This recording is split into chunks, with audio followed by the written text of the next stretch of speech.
네, 국내 주식시장은 해외발 호재를 기다리며 조금씩 또 상승 흐름 보여주고 있습니다. 오늘은 오후장 들어서 상승폭을 확 키우긴 했는데 그리스에 대한 불안감이 만만치가 않고요. 그래서 오늘장 또 분석 좀 정확하게 좀 해보도록 하겠습니다. MTN 김종규 애널리스트와 함께하겠습니다. 어서 오세요. 안녕하십니까? 네, 오늘 시장 어떻게 보셨습니까? 네, 한마디로 얘기하면 굉장히 끼리끼리 놀고 있다 이렇게 표현해 볼 수가 있습니다. 대표적으로 이제 외국인들 매매 동향은 자동차 빼곤 다 팔았고요. 네. 그리고 이제 기관들 같은 경우에도 GS, SK 같은 이 서비스 업종의 집중적인 매수, 전기전자 업종의 매수와 함께 장 후반에 외국인 선물 매수로 인해서 베이시스가 개선되면서 프로그램 매수가 시간외로 확대되는 그런 모습이었죠. 이것이 이제 지수의 종목군들을 끌어올리는 그런 역할을 했다라고 보여집니다만 실제로 업종별 매매 동향을 놓고 보게 되면 지수를 사는 사람은 아무도 없었다라는 거죠. 그래서 네. 개별 종목들 자신들이 선호하는 일부 종목군들만 선호하는 모습을 보여주고 있기 때문에 아직까지 뭐 지수의 그 향방은 알 수 없는 그런 상황이다라고 보여지고 있고 시장에 대한 전반적인 관점 아직까지는 지수보다는 종목이 더 유리한 그런 장세가 전개되고 있다 이렇게 봐야 될 것 같습니다. 네, 오늘 비록 코스피가 많이 올라서긴 했지만은 전체적인 시장 분위기가 개선됐다라고 평가하기는 조금 무리가 있겠다라는 얘기가 될 것 같아요. 유럽 쪽 이슈 확인하고 가겠습니다. 유로존의 골칫거리가 됐다고 얘기를 해도 될까요? 그리스에 대한 해결의 실마리가 좀처럼 나오질 않고 있습니다. 현지 시간으로 이제 7일이 되겠죠. 135억 유로에 대한 긴축안 그 투표가 진행이 되는데 그리스 내부에서는 이 긴축안 통과에 대해서 좀 반대하는 입장이 좀 커지고 있는 상황입니다. 어떻게 판단할 수 있을까요? 네, 현재 지금 열린여당의 표가 한 170표가 조금 넘습니다. 그런데 이번에 이탈할 수 있는 표가 한 20표 정도가 넘을 거다. 네. 그러면 통과가 된다고 하더라도 150표를 간신히 넘기는 굉장히 좀 위험스러운 국면이 연출되지 않겠느냐. 거기에 이제 총파업까지 나올 수 있다. 뭐 이런 얘기까지 들려오고 있는데요. 결론적으로 말씀드리면 아주 이제 크게 악화되는 모습이 발견되지 않는 이상 뭐 부결된다든지 네네. 아니면 그리스에서 뭐 추가적으로 다른 악재가 나오는 그런 모습이 연출되지 않는 이상 유로존 이슈는 더 이상 뭐 시장에 큰 악재가 될 것 같지는 않다라는 것이 결론입니다. 그렇지만 한 번 정도는 점검을 해봐야 될 것 같은데요. 먼저 유로화 동향입니다. 준비된 그림을 보시면 유로화가 최근 중요한 지지선을 깨고 내려가고 있는 모습이고 어제 이미 붕괴를 시켰고 오늘은 추가적인 하락이 나타나고 있습니다. 장중 아시아 시장에서 움직이고 있는 유로화의 동향도 뚜렷한 반등을 보여주진 못하고 있기 때문에 네. 자, 이런 유로화의 동향을 살펴보면 어느 정도 위험을 반영하고 있는 모습이고요. 실제로 이제 픽스 국가의 전반적인 주가 동향도 최근에 이러한 동향들을 반영하면서 비교적 견조하게 버티고 있는 독일과는 달리 스페인, 그리스 증시의 하락폭이 고점 대비해서 커지고 있는 모습이 나타나고 있고요. 그다음 살펴봐야 될 것은 어제도 말씀드렸습니다만 스페인 10년물 국채는 상대적으로 안정적인 모습 보여주고 있지만 이 스페인의 단기물 국채는 최근 한 달간 변화를 보면 굉장히 이제 진폭이 커지고 있다. 물론 이제 길게 보면 제한적인 범위인데요. 최근에 한 달간 범위 내에서는 하루에 뭐 3, 4% 정도의 변동은 아주 쉽게 나타나고 있는 네. 그런 상황입니다. 그래서 이 유럽 금융시장을 보면 어느 정도 일말의 불안감을 반영하고 있는 그런 모습이기 때문에 이와 관련된 충격이 나타날 수는 있다. 그렇지만 나타난다면 그것은 시장의 추세를 아래쪽으로 크게 자리 잡게 하는 그런 모습이기보단 일시적인 충격이 될 가능성이 높기 때문에 혹시나 변동이 커진다면 사는 것도 뭐 하나의 기회로 삼아도 되는 겁니까? 네, 매수의 기회로 삼는 것이 더 좋지 않을까 이렇게 판단을 하고 있습니다. 예. 제가 국내 이슈도 하나씩 체크를 해드려야 될 것 같아요. 오늘 사실 뭐 국내에서는 커다란 이슈, 새로운 이슈는 없었습니다. 단 어제 나왔던 이슈가 조금 확산된 이슈는 있죠. 원전 관련 이슈. 어제 말씀드렸듯이 그 영광의 원자력 발전소 5호기, 6호기의 그 부품 검증되지 않은 부품들이 사용됐다라는 이유로 이제 가동이 중단됐고요. 오늘 나온 집계를 보니까 이 5호기, 6호기의 가동 중단으로 인해서 한 1,000억 원 정도의 경제적 손실이 나타날 것이다. 뭐 이런 집계들도 나오고 있더라고요. 이 주식 시장에서는 이 원전 관련 이슈로 인해서 뭐 수혜주 찾기에 좀 분분한 흐름이 나타나고 있던데 이 흐름을 좀 어떻게 봐야 되겠습니까? 네, 일본의 원전 사고 이후 원전 관련주에 대해서 별로 시각이 안 좋은 그런 상황인데 예. 그래서 이제 한국이 일본을 누르고 이제 기회를 잡아서 터키라든지 이런 쪽의 수주가 늘어가는 양상이었거든요. 그런데 이제 이 뉴스가 나오면서 해외 수출도 조금 타격을 받지 않을까 이런 우려가 좀 나오고 있습니다. 네, 그래서 네. 이 원전 관련 이슈는 실제로 이제 두 기의 가동이 멈춰 있는 상황이고 실제로 이제 겨울철에 이 전력 수요가 증가하는 이 추운 시즌이 다가오고 있기 때문에 그와 관련된 대비를 하기 위한 노력들이 자연스럽게 나타날 수밖에 없다라고 보여집니다. 그렇다면 관련된 종목군들에 대해서 어제 이미 말씀드렸죠. SK 같은 종목군들은 네. 사는 것이 좋겠다라고 말씀을 이미 드렸고 실제적으로 이제 좀 더 길게 본다면 LS탄전이라든지 뭐 두산중공업이라든지 이런 네네. 종목군들에 대한 관심도 이미 말씀드렸는데 자, 그런 종목군들이 오늘 비교적 강하게 움직이고 있습니다. 그래서 이들 종목을 좀 살펴보시면 피해주라고 볼 수 있는 한전, 한국전력의 하락폭이 생각보다 그렇게 크지 않았던 데 비해서 수혜주들이 비교적 강하게 움직이는 모습이었고 오늘 장 초반부터 보신 분들은 아마 다 눈치채셨겠지만 오늘 그동안 이 서비스 업종의 매매 대금이 그렇게 많지 않았는데 오늘 서비스 업종에 대해서 거래 대금이 폭증하는 그런 모습을 보였습니다. 이 서비스 업종이 오늘 거래 대금을 폭증시킨 것은 지난 한 2주 전에는 웅진코웨이 때문에 폭증한 한번 그런 상황이 있었고요. 네네. 오늘의 폭증은 GS와 SK의 거래 대금이 급증하면서 나타난 현상이었습니다. 결국 발전자 회사를 가지고 있는 SK나 GS 같은 종목군들의 움직임들이 오늘 시장에 거래량을 크게 발생시키면서 움직였다라는 점에서 이 추가적인 상승 여력은 조금 남아있는 것이 아닌가 생각해 볼 수가 있습니다. 그래서 관련된 종목군들을 어제도 정리해드렸는데요. 오늘 다시 한번 정리해 보도록 하겠습니다. 자, 먼저 스마트 그리드 쪽에선 대표적으로 LS탄전, 누리텔레콤, PS텍, YG파워 같은 종목군들이 있고요. 자, 보일러 관련주 쪽에서는 BHI, SNTC, 신텍, JN케이터 같은 종목군들이 있습니다.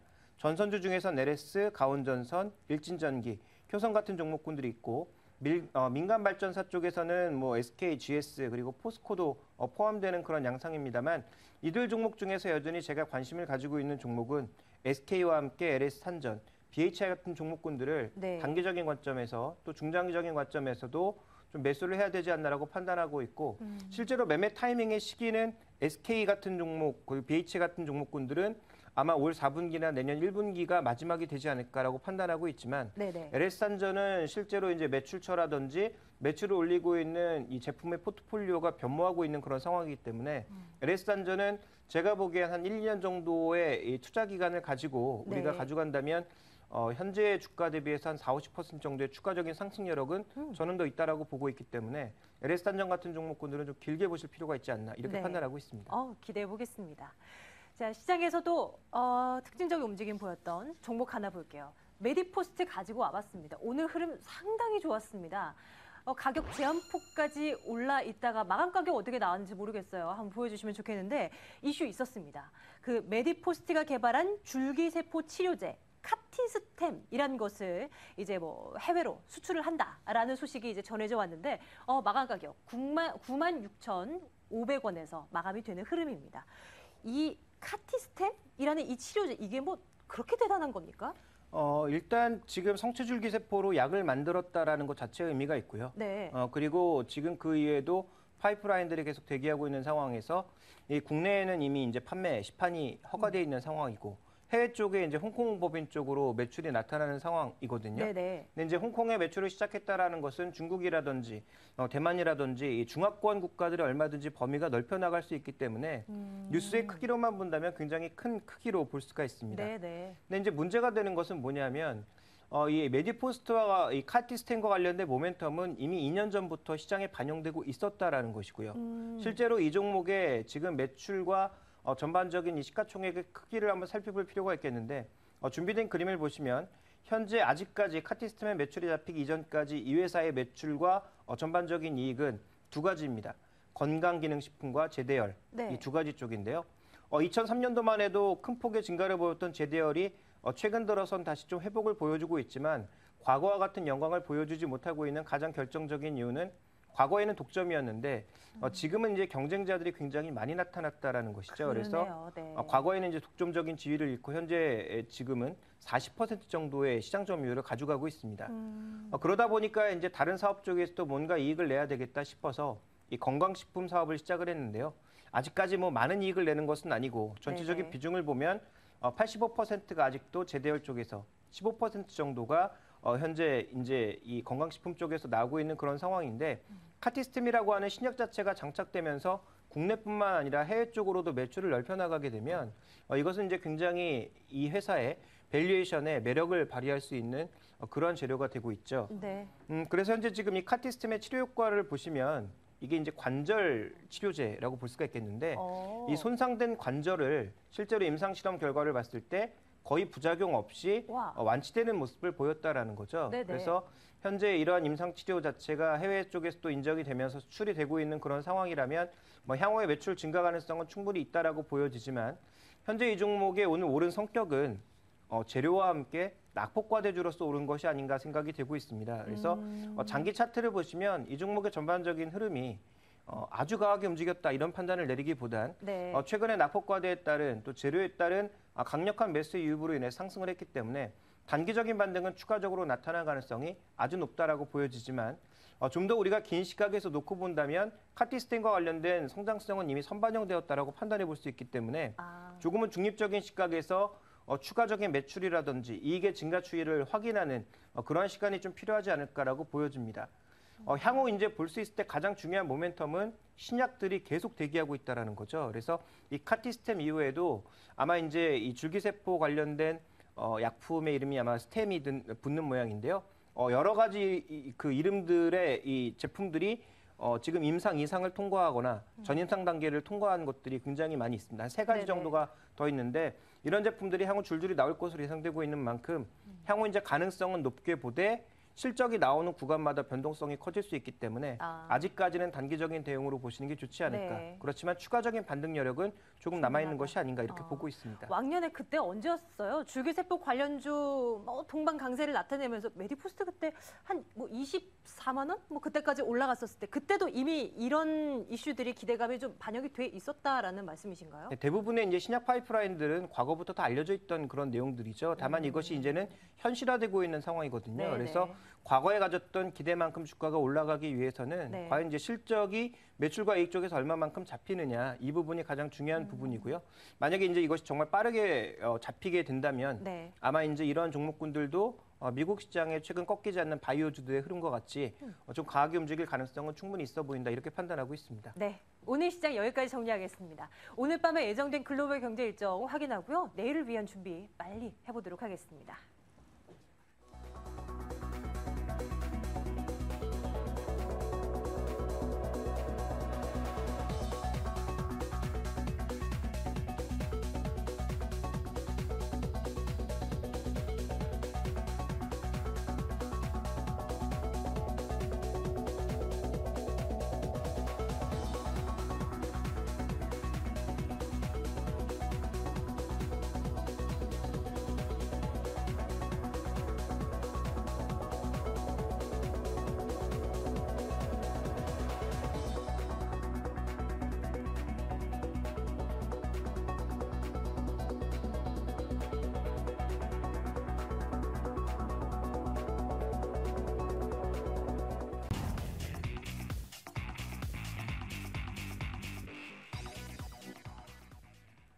내일을 위한 전략. 오늘은요, 수급을 토대로 좀 점검을 해드릴까 합니다. 각국의 정치 변수들이 다가와 있고요. 이런 가운데서 주 후반에는 또 국내 이벤트들도 있습니다. 이런 것들 우리 시장 잘 견뎌서 잘 올라갈 수 있을지 한번 문제 없는지 확인해 보도록 하겠습니다. 김종규 애널리스트와 함께 유차기 대표의 시각도 듣겠습니다. 어서 오세요. 안녕하십니까? 네. 자, 매일매일은 아니지만 그래도 기관 투자자들 요즘 들어서는 계속 사들이는 흐름 나오고 있습니다. 오늘도 코스피 시장에서 1,600억 원 넘는 사자 나타냈고요. 물론 그 매기가 좀 전체로 퍼지는 것이 아니라 일부 종목, 일부 업종에 국한되긴 하지만 이 기관 쪽에 조금 더 기댈 수 있을지 김종규 애널리스트의 의견 좀 듣겠습니다. 네, 기관의 매매 동향을 살펴보기 위해서는 연기금의 매수세는 지속적으로 이어진다라는 가정하에 결국 우리가 살펴봐야 될 것은 이 투신권 그리고 이제 프로그램 매매 이 두 가지가 아닌가라고 보여지고 있습니다. 네. 그 두 가지를 살펴보기 위해서 여러 가지 그림들을 좀 준비해봤는데요. 첫 번째로 이제 프로그램 매매를 움직이는 것이 아무래도 이제 선물 시장 동향이기 때문에 선물 시장의 전반적인 동향 보시면 최근에 외국인들은 전반적으로 매도 관점이긴 합니다만 포지션의 변동이 굉장히 크게 나타나고 있는 그런 외국인들의 흐름입니다. 그래서 진폭 자체가 굉장히 크게 나타나고 있죠. 그래서 외국인들이 일방적으로 매도 관점에 서고 있고 투신이나 이외에 개인 투자자들을 비롯한 나머지 쪽은 기본적으로 이제 매수 관점에서 접근을 하고 있는 그런 양상인데요.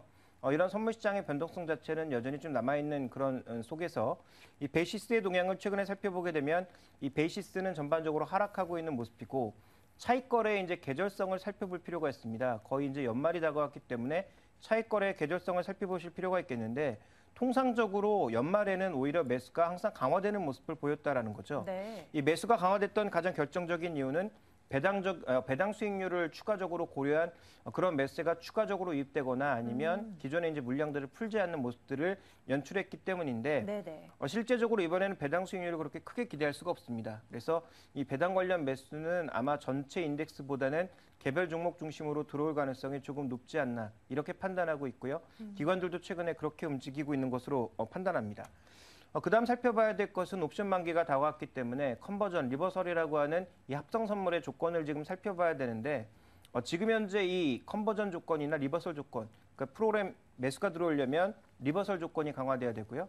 프로그램 매도가 나오기 위해서는 컨버전 조건이 강화돼야 되는데 현재의 가격들은 굉장히 애매모호한 가격이어서 옵션 연계 물량이 쌓이지 않고 있는 그런 국면입니다. 네. 이 얘기는 뒤집어 얘기하면 조건이 생기면 언제든지 굉장히 강력하게 합성 선물로 매매가 일어날 수 있다는 것을 반증하고 있기 때문에 만기까지는 계속적으로 점검해 봐야 될 이슈라고 보고 있고요. 네네. 그다음 살펴봐야 될 것은 이 옵션과 관련된 포지션인데요. 10월 만기 이후에 외국인들과 기관, 특히 금융투자 쪽에 이 옵션 포지션이 완전히 정반대로 흘러가고 있습니다. 누적 금액으로 살펴봤을 때 외국인은 콜푼 모두 400억대 매도를 보이면서 변동성을 축소시키는 그런 양상으로 지금까지 전개해 왔다면 네. 반대로 금융투자 쪽은 양쪽 모두 400억 혹은 300억 가량 사면서 굉장히 변동성이 증가할 수 있을 만한 그런 요인들을 최근까지 이어왔다라는 거죠. 왜 이렇게 그래서 반대 흐름을 보였다고 분석하십니까? 아마 이제 시장을 보는 시각이라든지 가지고 있는 포지션에 대한 전반적인 흐름이 다르기 때문이다라고 보여집니다. 그래서 외국인들은 전체적으로 이제 고점에서 선물로 물량을 조절하면서 이 시장의 변동성이 그렇게 커지지 않는 박스권 안에 묶이는 그런 쪽을 택하고 있다면 네네. 이 증권 쪽을 비롯한 이 금융투자 쪽에서는 시장의 변동성이 커질 가능성을 굉장히 염두에 두고 단기적으로 10월 만기 이후에 움직였다라고 볼 수가 있겠는데 네. 이들의 포지션이 이렇게 극명하게 엇갈리고 있기 때문에 옵션 시장의 메이저라고 할 수 있는 이 두 주체 움직임에 따라서 시장의 합성 선물 움직임이라든지 베이시스라든지 이런 것들의 변동성은 여전히 남아있다라고 판단하고 있습니다. 그렇다면 아마 이 프로그램 쪽에서는 이 만기까지 놓고 봤을 때 이번 주에 놓고 봤을 때 변동성이 아주 커지지 않는다고 하더라도 중립이거나 그 이하일 가능성이 일단 높아 보인다. 네. 이렇게 판단하고 있고요. 최근 차익 거래는 거의 미미하거든요. 그러니까 베이시스의 진폭이 작다 보니까 차익 그 거래가 굉장히 많이 들어왔지만 네. 청산이 안 되고 계속 버티고 있는 그런 양상이어서 네네. 이 차익 거래 변동성은 상대적으로는 작을 것으로 예상이 되고 있습니다.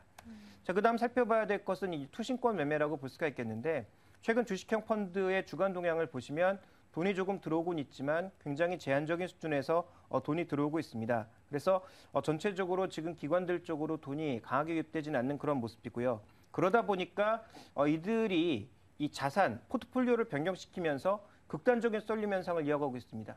지난 한 주간 매매 동향도 반도체, 소매업종, 에너지, 전기전자, 화학업종의 일부 종목만 집중적으로 사는 모습이었고 네네. 자동차와 건설, 철강, 운송 이런 것들은 예. 적극적으로 팔았거든요. 그래서 이런 흐름을 살펴보면 기관의 이러한 쏠림 현상은 향후에도 지속될 가능성이 있다. 시장이 확실하게 추세를 잡고 위로 가거나 아래로 가는 모습을 보이지 않는다면 기존에 이제 기관들이 밀고 있는 그런 종목군들의 수익률을 더 끌어올리기 위한 그런 노력들이 더 강하게 나타날 것이고 이것은 지난번에 말씀드렸던 기관 투자자의 매매 동향이 일종의 숏셀링 그 숏과 이제 롱을 동시에 가져가는 그런 전략을 가져가고 있다. 그래서 업종 내에서 한 종목은 팔고 한 종목은 산다든지 업종을 달리해서 한 업종만 사고 한 업종은 파는 그런 전략들을 최근 취해 나가고 있는 차별화 전략이 나타나고 있기 때문에 결국 기관 투자자들은 전반적으로 인덱스를 사기보단 이러한 양상이 앞으로도 이어질 가능성이 높다. 그래서 기관들이 사고 있는 종목군들에 집중해라라고 결론을 말씀드릴 수 있습니다. 네, 유창희 대표의 의견도 한번 들어볼까요? 자, 대표님.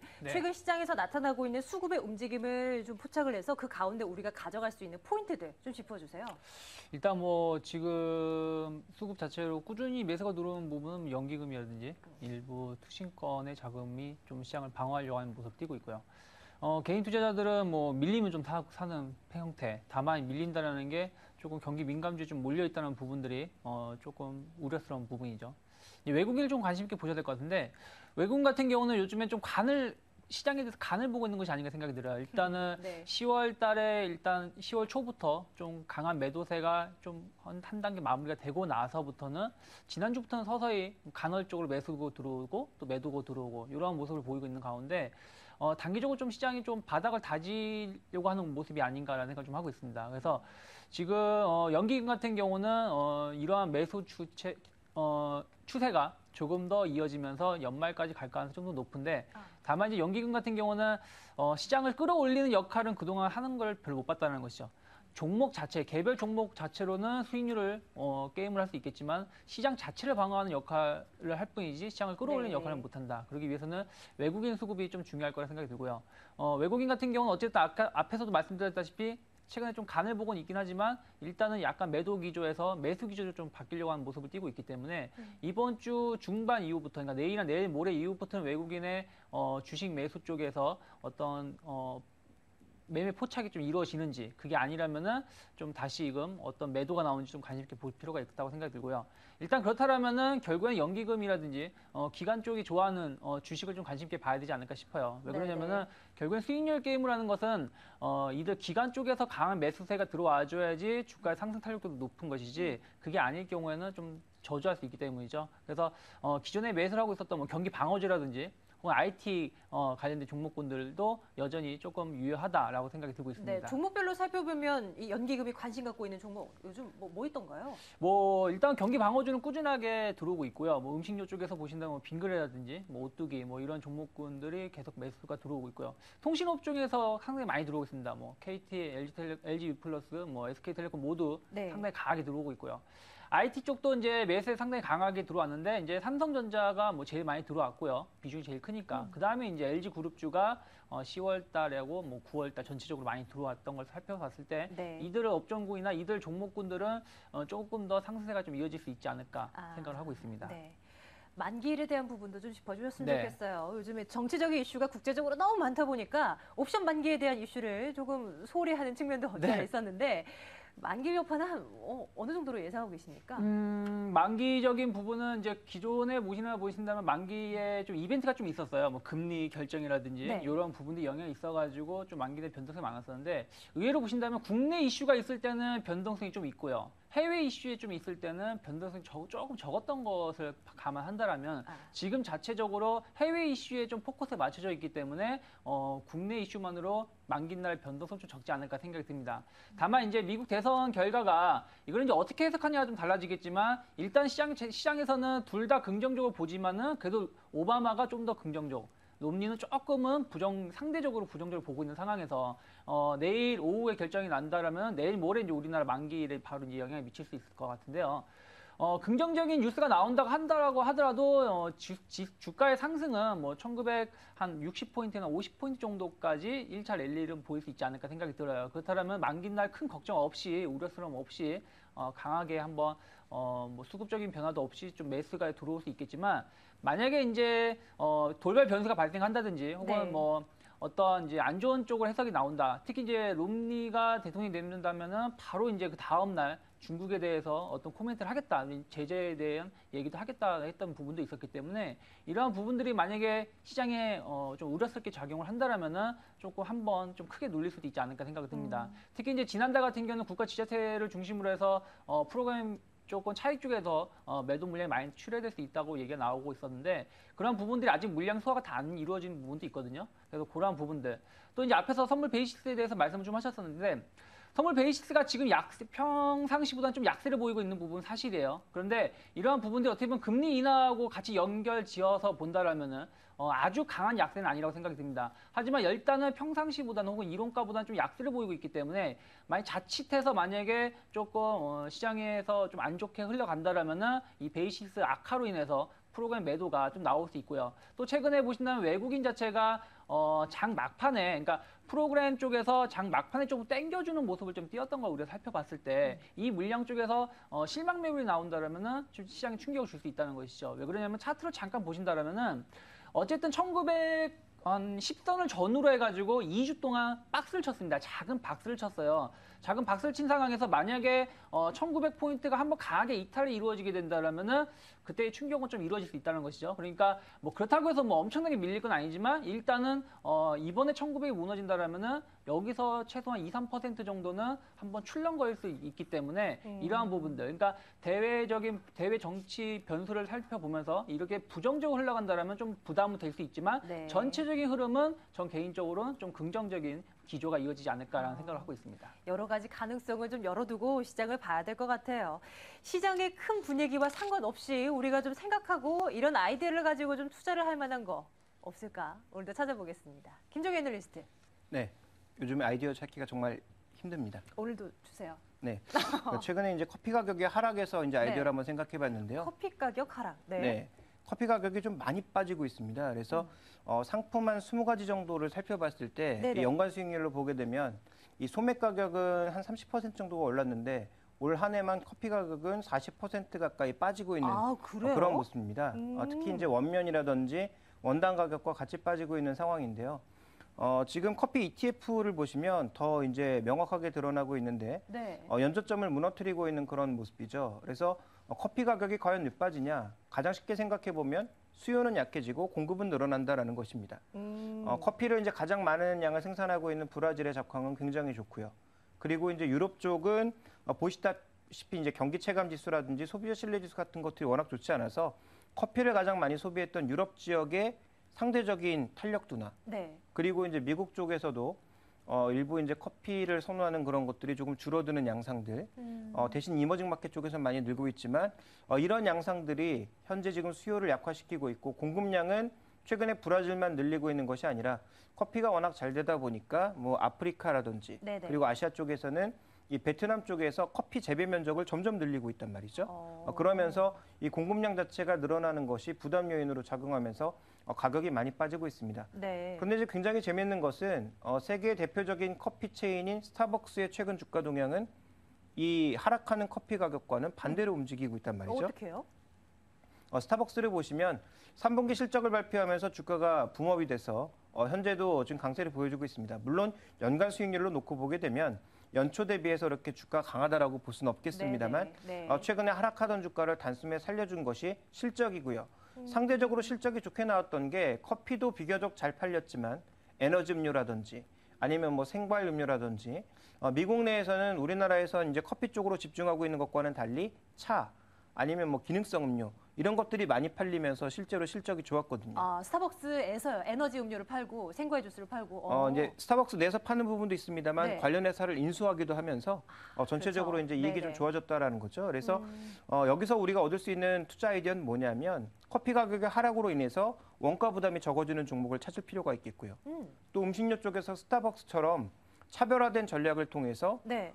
주가의 붐업, 실적에 이제 붐업을 일으킬 수 있는 그런 종목군들을 찾아내는 것이 가장 중요한 투자 아이디어가 되지 않을까 이렇게 보고 있습니다. 그 커피 가격이 떨어지면서 원재료 값에 대한 어떤 부담을 덜게 된 소비자 입장에서는 참 탐탁치는 않은데 주식 투자자 입장에서는 매력적이네요. 어떤 종목이 있겠습니까? 대표적으로 이제 동서를 좀 살펴봐야 될 것 같은데요. 이제 뭐 커피 믹스 시장에 워낙 경쟁자들이 많이 들어오고 있습니다. 네. 서울의와 이제 이 농심까지 진출한다고 하죠. 그럼에도 불구하고 아직까지는 뭐 남양유업이 굉장히 위협할 것으로 봤습니다만 절대 강자로 자리매김하고 있는 상황에서 이 동서라고 하는 종목은 10개년, 이게 10년, 2002년부터 10년을 살펴봤을 때 배당 수익률의 평균이 3%가 넘습니다. 배당 관련주로서도 매력이 있는 종목이고요. 네네. 지속적인 커피 가격 하락에 따른 특히 이제 이 동서식품에서 밀고 있는 아라비카 원두 가격이 최근에 급락하고 있거든요. 그런 측면을 놓고 본다면 원재료 쪽에 이제 가격 부담이 적어졌다라는 측면에서 충분히 이제 매수해도 될 만한 종목이 아닌가라고 판단하고 있는데 네. 다만 이제 절대 거래량이 굉장히 작은 종목이기 때문에 만족할 만큼 편입하기는 쉽지 않다라고 보여지고 있고요. 잠깐만요. 빙그레도 포함시켜 주셨는데 빙그레도 뭐 커피가 관련 있나요? 아니 메일리업과 빅그레 같은 경우에는 조금 전에 스타벅스에서 말씀드렸던 대로 최근에 차별화되고 있는 종목이라는 거죠. 그래서 메일리업 같은 경우에는 이제 중국 시장을 보면서 네. 분유 시장, 조제 분유 시장에서의 차별화가 굉장히 강하게 나타나고 있는 종목이어서 최근에 이제 기관 수급이 굉장히 좋고요.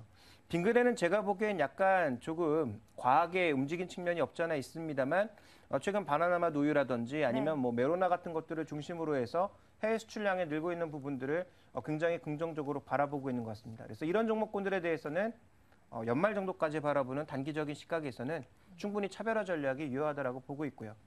좀 더 길게 본다면 구조적으로 변하고 있는 종목군들을 살펴보실 필요가 있겠는데 최근 제가 이제 CJ그룹에 대해서 굉장히 많이 얘기를 하고 있습니다. 그랬죠. 이 CJ그룹의 구조적인 변화는 두 가지에서 나타나고 있는데요.